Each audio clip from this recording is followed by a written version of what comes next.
I'm not the first person to do this, and I certainly won't be the last. So please, get all the way off my ass! It's a popular franchise, okay? So I've been playing through the Metal Gear games with my good friends JK and Wes from innawhile Dubs. I was mostly a Nintendo kid. I mean, my dad did have a PS1 and PS2, but we didn't have that many games for it, and it also wasn't my console anyhow. So growing up, I never really had the opportunity to play these games. In my teens, I certainly had a passing respect for Hideo Kojima. Even though I hadn't played the games and I still didn't have the means to do so, I had some knowledge of their top-tier quality. So when Wes offered up the opportunity to play them, I was naturally pretty excited. But the ending Codec scene and Metal Gear Solid 2 Sons of Liberty, in specific, really hit me in the gut. And I want to talk about it. Cut the crap! If you're immortal, why would you take away individual freedoms and censor the net? Jack, don't be silly. Don't you know that our plans have your interests, not ours, in mind? What? Jack, listen carefully, like a good boy. The mapping of the human genome was completed early this century. As a result, the evolutionary log of the human race lay open to us. We started with genetic engineering, and in the end, we succeeded in digitizing life itself. But there are things not covered by genetic information. What do you mean? Human memories, ideas, culture, history. Genes don't contain any record of human history. Is it something that should not be passed on? Should that information be left at the mercy of nature? We've always kept records of our lives, through words, pictures, symbols, from tablets to books. But not all the information was inherited by later generations. A small percentage of the whole was selected and processed, then passed on. Not unlike genes, really. That's what history is, Jack. But in the current digitized world, trivial information is accumulating every second, preserved in all its triteness, never fading, always accessible. Rumors about petty issues, misinterpretations, slander. All this junk data, preserved in an unfiltered state, growing at an alarming rate. It will only slow down social progress, reduce the rate of evolution. Right. You seem to think that our plan is one of censorship. Are you telling me it's not? You're being silly. What we propose to do is not to control content, but to create context. Create context? The digital society furthers human flaws and selectively rewards development of convenient half-truths. Just look at the strange juxtapositions of morality around you. Billions spent on new weapons in order to humanely murder other humans. Rights of criminals are given more respect than the privacy of their victims. Although there are people suffering in poverty, huge donations are made to protect endangered species. Everyone grows up being told the same thing. Be nice to other people. But beat out the competition. You're special. Believe in yourself and you will succeed. But it's obvious from the start that only a few can succeed. You exercise your right to freedom, and this is the result. All rhetoric to avoid conflict and protect each other from hurt. The untested truths, spun by different interests, continue to churn and accumulate in the sandbox of political correctness and value systems. Everyone withdraws into their own small gated community, afraid of a larger forum. They stay inside their little ponds, leaking whatever truth suits them into the growing cesspool of society at large. The different cardinal truths neither clash nor mesh. No one is invalidated, but nobody is right. Not even natural selection can take place here. The world is being engulfed in truth. And this is the way the world ends. Not with a bang, but a whimper. There are very few pieces of media decades old that are so expertly written that they perfectly predict modern-day issues to a T. And aren't the issues presented not exactly what we've been putting up with for the better part of a decade?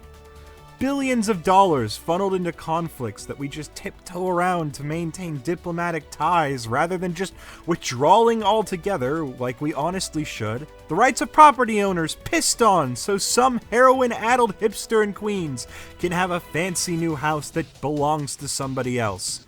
Constant funding to things that make us feel good rather than to something that can better us as a species. SJWs hell-bent on making it to where all comedians that are even remotely funny are castrated to the point that every offensive joke constitutes a crime under US law. Echo chambers on all sides of the political spectrum where ideas are bounced around without ever being challenged.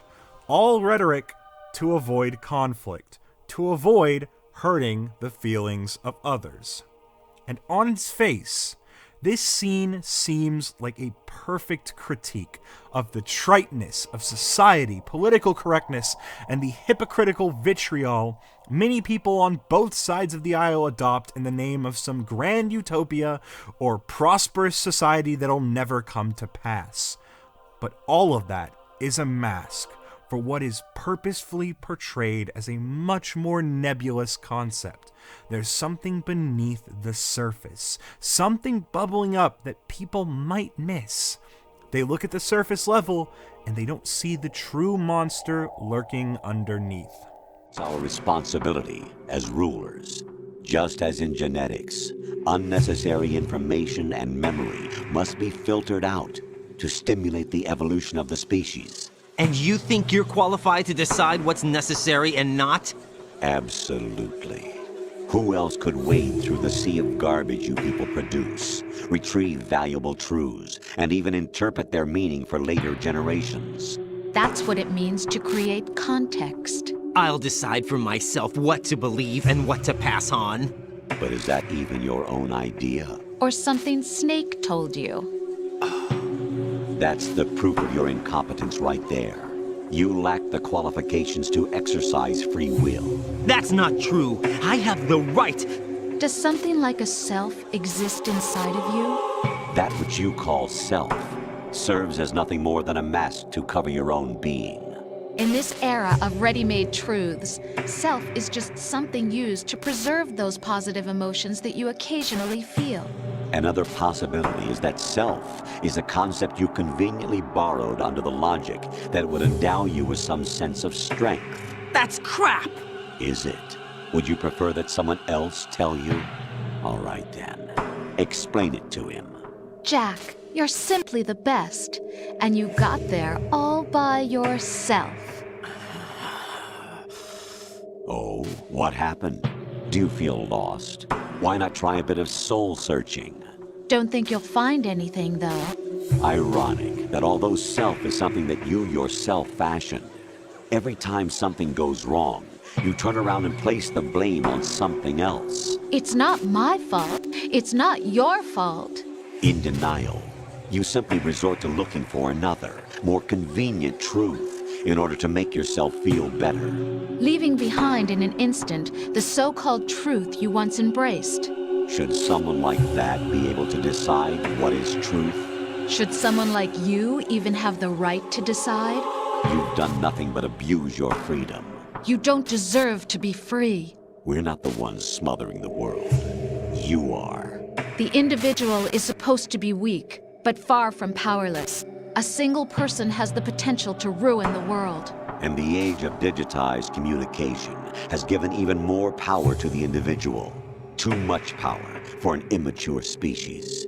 Building a legacy involves figuring out what is wanted and what needs to be done for that goal. All this you used to struggle with. Now we think for you. We are your guardians, after all. You want to control human thought? Human behavior? Of course. Anything can be quantified nowadays. That's what this exercise was designed to prove. You fell in love with me just as you were meant to, after all. Isn't that right, Jack?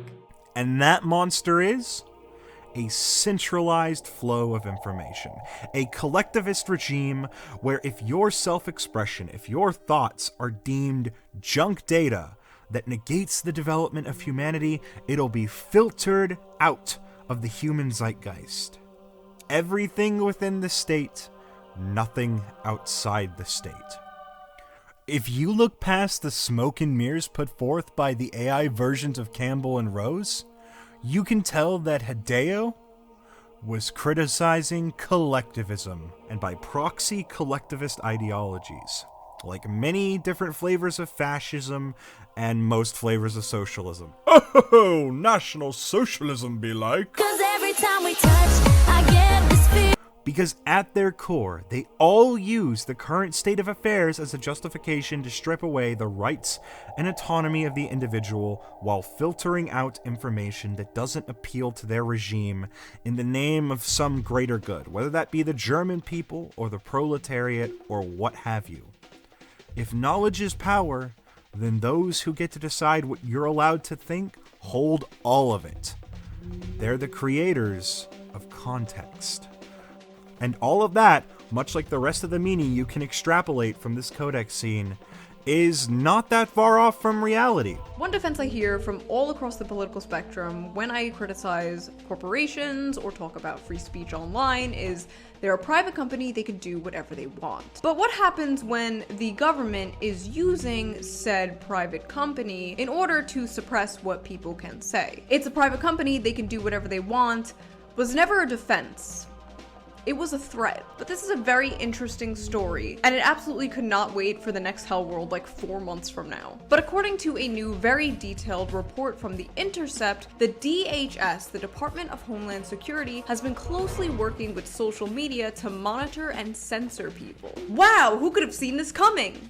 F***ing everyone. Let's read some of this expose together, shall we? Get comfy. I made you some tea. Here you go. The Department of Homeland Security is quietly broadening its effort to curb speech it considers dangerous. Years of internal DHS memos, emails, and documents obtained via leaks and an ongoing lawsuit, as well as public documents, illustrate an expansive effort by the agency to influence tech platforms. Behind closed doors and through pressure on private platforms, the US government has used its power to try and shape online discourse. I think part of the reason this scene struck me so hard is because this individualistic sentiment is one I hold dear, and one I think broader society should also hold. I guess me being a sock lib makes that obvious. Individualism is kind of at my core. If you don't know what sock lib means, basically I'm about 2 pegs down the social scale from a classical liberal. Classical liberal, huh? I thought you were a homosexual, which is alright by me. I don't mind. Sock libs value individual liberty while advocating for some welfare policies, but at its core, it's classically liberal. Yes, I'm an actual liberal, not a leftist. If that offends your delicate sensibilities, unsubscribe. Go watch fucking Vosh or something. Go on, get out. Fuck off, I don't want you here. Now, for those of you who remain, welcome. We have a fun time here. Needless to say, Hideo Kojima was ahead of his time, and the Metal Gear franchise is a testament to the human spirit. That fire that burns in us as a species has burned bright throughout famine, war, destruction, disease, economic collapse. From the moment we clawed our way out of the primordial soup, we fought to exist and prosper. And despite all adversities, we prevail. Like and subscribe, and I'll see you guys next time. Peace. What we found important enough to fight for. It's not whether you are right or wrong, but how much faith you are willing to have. That decides the future. The Patriots are a kind of ongoing fiction too, come to think of it. Listen, don't obsess over words so much. Find the meaning behind the words, then decide. You can find your own name and your own future. Decide for myself? And whatever you choose will be you. I don't know if I can. I know you didn't have much in terms of choices this time. But everything you felt, thought about during this mission is yours. And what you decide to do with them is your choice. You mean start over? Yeah, a clean slate, a new name, new memories. Choose your own legacy. It's for you to decide. It's up to you.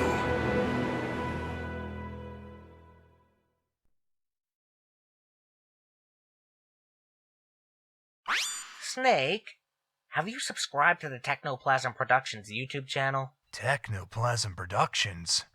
Snake, he's a witty commentator and voice actor. Plus, he's a total weeb like me. You gotta subscribe. How do I subscribe? You just hover over it with your mouse and left-click on the subscribe button. I read you loud and clear. And while you're at it, you should like this video and leave a comment. No, I'm not doing that. You ask way too much of me sometimes, Otacon. Snake,